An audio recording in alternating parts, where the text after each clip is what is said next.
In this video, we are doing that very important theorem, Euler's equation. We will call it as Euler's equation, not it is Euler's. It is Euler's equation. It is very important. Almost all question paper you can see this question for 5 marks.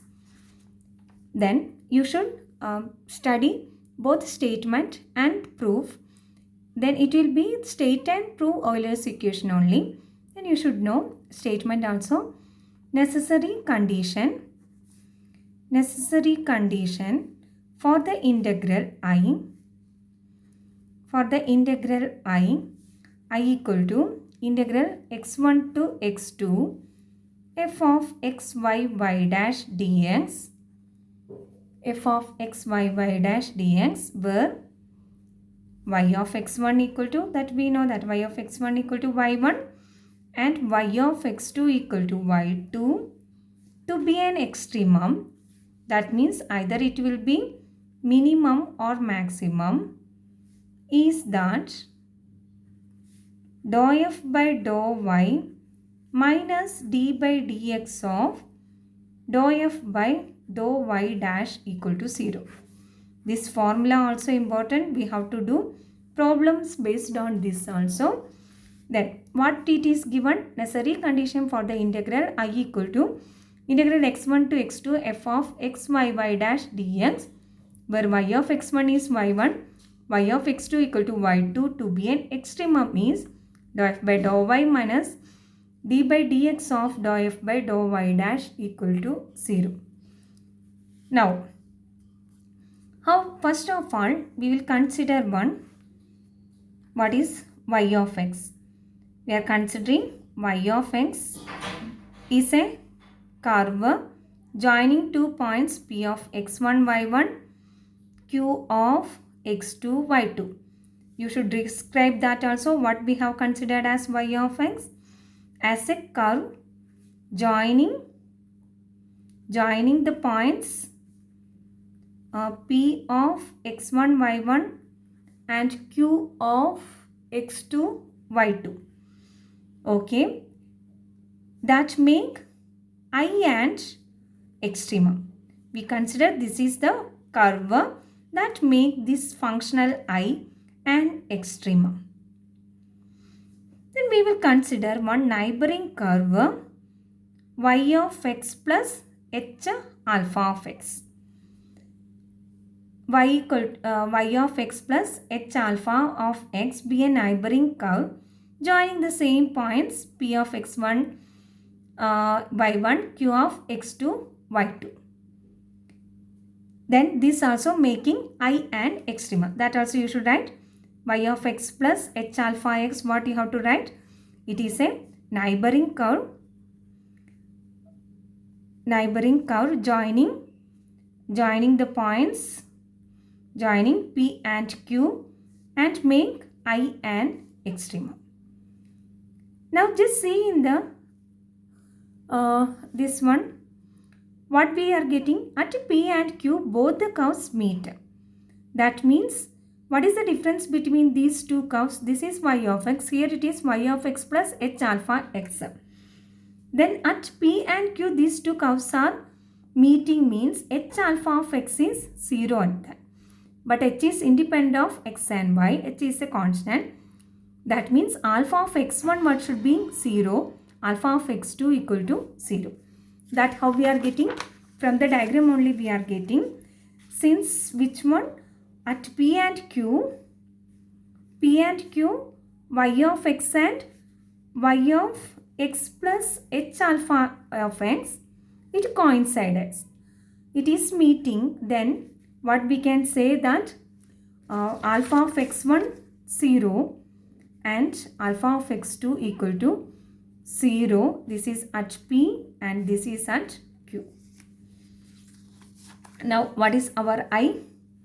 I equal to integral x1 to x2 f of x. Then y we are taking y of x plus h alpha of x. Then what it will be y dash of x. From here only we get y dash x plus h alpha dash x dx is an extremum. It will become extremum when h 0 only. This is our extremum, but it is coinciding at a point P and Q. That means when h equal to 0. Then when h equal to 0, this one neighboring curve also becoming an extremum. Then what is our condition? This I will be an extremum, but one condition is there when it coincides with the curve y of x only. That what is the condition when it is coinciding? It is h should be 0. That means extremum, to get extremum, how you get? It is di by dh equal to 0 at h equal to 0. That you studied in fourth sum.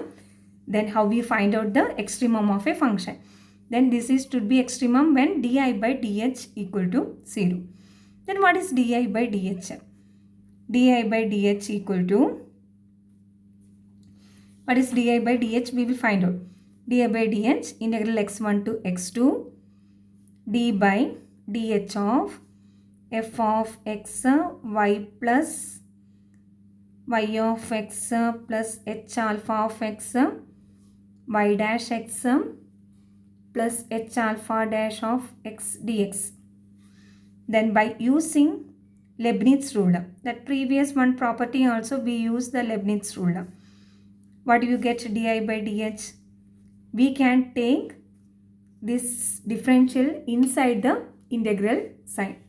Then what it will become? Integral x1 to x2 dou by dou h of f of x y of x plus h alpha of x y dash x plus h alpha dash x dx. Now di by dh integral x1 to x2. Now see, dou by dou h of this function we should find out. Now we can use integration, we can, sorry, not integration, where it's integral x1 to x2 dou by dou h of f we have to find out. We can use the chain rule.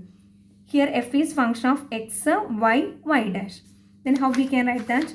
Di by dh equal to integral x1 to x2 dou f by dou x by dou h. We are differentiating with respect to h. Then next what it will get? Dou f by dou y by dou h. Then dou f by dou y dash by dou h into dx. Now h is independent of x. Then dou x by dou h, what it will become? It will become 0. Understood? H independent of x, dou x by dou h 0. What is our y? Y of x plus h alpha of x only. Then dou f by dou y, what we get it as? It is h alpha. Then y dash x plus y dash, y is y of x plus h alpha. Y dash is y dash of x plus h alpha dash x. Then dou y dash, sorry, here it is dou y by dou h. Dou y by dou h is h alpha. We are differentiating with respect to h, means which one we get? It is h is constant into, we are differentiating with this, sorry, not h is not constant. Dou y by dou h we are finding out. Dou y by dou h when we are differentiating with respect to h, alpha constant. Once again I write that. Since h is independent of x, what we get? Dou x by dou h equal to 0. But what is y? Y equal to y of x plus h alpha of x. Then what we need? Dou y by dou h. Understood? Dou y by dou h we need. When you are differentiating with respect to h, which term is containing h? H alpha of x. Alpha of x is constant. Differential of h with respect to h is 1. Then y dash, what is y dash? Y dash of x plus h alpha dash of x. Then dou y dash of dou y dash by dou h. We are differentiating with respect to h. Then which term will get alpha dash x, where h is, we are differentiating with respect to h, we get it as 1. Now di by dh, what we got? Equal to integral x1 to x2. First term became 0. Second term dou by dou y. Then this is alpha of x. Then dou f by dou y dash. This is alpha dash of x dx. Now we got that first term is alpha of x, second term is alpha dash of x. Once again we have to simplify. Then first term we will leave it like that. Second term we can do integration by parts. We will apply integration by parts for which term? Only for second term. First term we are just leaving like that. Then what we get? Di by dh equal to di by dh. First term x1 to x2 dou f by dou y alpha of x dx. We are leaving like that only. Just see, first term we are just leaving like that. Second term we are applying integration by parts.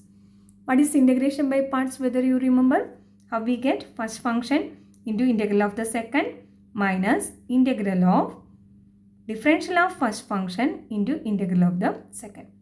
First function. Then what is first function? First function is dou f by dou y dash integral of alpha dash. Integral of alpha dash is alpha x with respect to within the limit which one? x1 to x2 minus integral of x1 to x2 differential of first function. That means d by dx of dou f by dou y dash integral of the second function. It is alpha of x dx. Now we will simplify that. Integral x1 to x2 dou f by dou y alpha of x dx plus dou f by dou y dash into alpha of x2 minus alpha of x1 minus d by dx of integration is there x1 to x2 dou f by dou y dash alpha of x dx. Now what is alpha of x2 and alpha of x1? It is 0 only. This also 0 we are getting. Because at P we got alpha of x1 0, at Q we got alpha of x2 0. Then this term it is becoming 0. Now only these two terms are there. Combine that both the terms. Then x1 to x2. Then alpha is common. Then dou f by dou y minus d by dx of dou f by dou y dash alpha of x dx. Then I to be an extremum. What is the condition? I to be an extremum when di by dh equal to 0. Di by dh 0. Alpha is arbitrary. Then what we get? Dou f by dou y minus d by dx of dou f by dou y dash equal to 0. Okay. This is very important theorem. You have to study that. Proof should be, you should write and study, then only you will remember that. It is called as Euler's equation, or one more name, Euler's Lagrange equation also. Both are same. Now we will see some other forms of Euler's equation in the next